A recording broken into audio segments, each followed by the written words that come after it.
Welcome to Emma's English.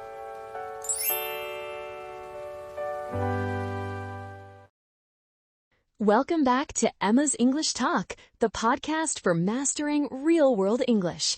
I'm Emma. Today, we are talking about a chore we all know too well, doing laundry. And of course, we have to talk about the ultimate mystery of the lost socks. Seriously, does anyone else feel like the dryer eats one sock from every single pair, leaving you with a basket of lonely matches? I swear my machine has a secret portal. But don't worry, today's lesson is much easier than folding fitted sheets. For now, I just want you to relax and listen. Don't worry at all if you miss a few words here and there, because we'll go over all the key vocabulary in our word tour later in the episode. Ready? Let's dive into the dialogue. Hey, Tom, have you ever looked at your laundry basket and felt completely defeated by the size of the pile? Oh, absolutely, Emma, especially on Sunday evenings when I realize I have no clean shirts left for work the next day. Yes, it is amazing how quickly those dirty clothes can pile up when we are not paying attention during the week. It really is, and my biggest problem is that I hate to sort them before I put them into the washing machine. You do not sort them, Tom. That is laundry rule number 1. You have to separate your light clothes from your dark clothes. I know, but sometimes I just throw everything in together and hope for the best because I want to save time. That is a very dangerous game to play because you might end up with pink socks or a tiny sweater that does not fit you anymore. Actually, that happened to me last month with my favorite wool sweater. It got so small after I washed it. Oh no, did you accidentally shrink it because the water was too hot or the dryer was too warm? Yes, I did, and now it looks like it belongs to a teddy bear, not a grown man, so I had to give it away to my nephew. That is a classic laundry mistake, but we all have to learn the hard way sometimes when we are doing our chores. Definitely, and another major issue I have during laundry day is the mysterious case of the disappearing socks. Ah, the famous washing machine mystery. Where do you think they all go? I swear, they just vanish into thin air during the spin cycle because I can never find the match. I think there is a secret universe behind the drum of the machine where all our lost socks are living happily together. It must be true, because my drawer is full of odd socks that do not match anything else I own. What do you do with an odd sock? Do you still wear them anyway, or do you throw them away? Sometimes I do wear them, especially if they are under my winter boots where nobody can see them during the day. That is very practical, Tom. And honestly, wearing matching socks is highly overrated anyway in modern fashion. I agree. But tell me, Emma, do you have a specific routine that you follow for your own laundry day? I do. I like to do my washing on Saturday mornings while I listen to music or a good podcast to pass the time. That sounds actually quite relaxing compared to my chaotic Sunday night rush when I'm stressed. It helps to make it a pleasant experience, and I always make sure to turn my jeans inside out before I wash them. Really? Why do you turn them inside out before putting them into the machine? It helps to protect the color from fading, and it also keeps the pockets nice and clean during the wash cycle. Wow, I never knew that.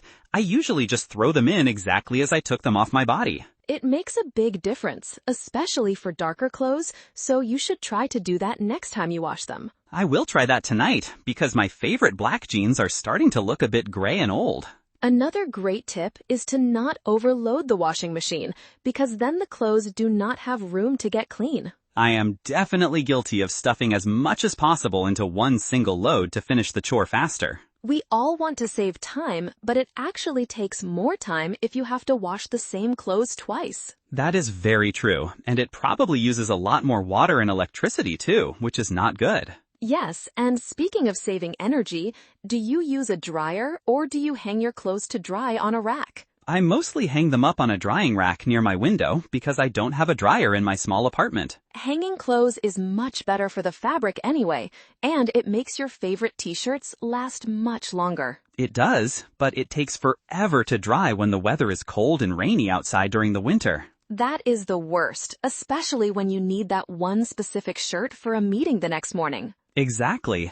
Then I have to use my hairdryer on it for 10 minutes, which is not very efficient. I have done that before too. It is a very stressful way to start your day, and it makes a lot of noise. It really is, so I definitely need to become more organized with my weekly laundry schedule from now on. It just takes a little bit of planning, like doing one small load in the middle of the week instead of waiting. That's a good idea, so the clothes don't pile up until they are falling out of the basket. Yes, and you can also spend just 5 minutes sorting them beforehand so you are ready to go. All right, you have convinced me. I am going to buy a second laundry basket for dark clothes today. That is a great step forward, Tom, and your favorite clothes will thank you for the extra care. Let us hope I don't lose any more socks in the process of becoming a laundry expert. Just remember to check the inside of the washing machine drum.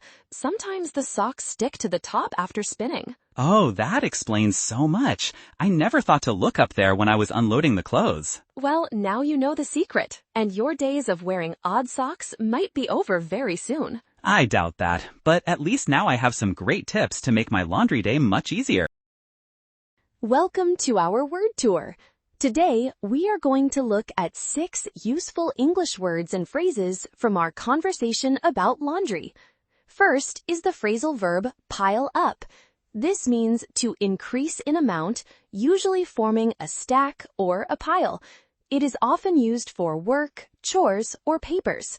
For example, if you do not wash the dishes every day, they will quickly pile up in the kitchen sink. Second, we have the verb sort. To sort means to separate things into different groups based on their type, color, or size. For example, before you wash your clothes, you should always sort them into light and dark colors. Third is the verb shrink. This means to become smaller in size. It often happens when you wash clothes made of wool or cotton in hot water.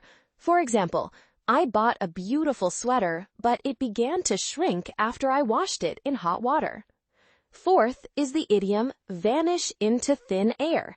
This is a fun way to say that something disappeared completely and suddenly without leaving any trace. For example, I put my keys on the table, but now they have vanished into thin air.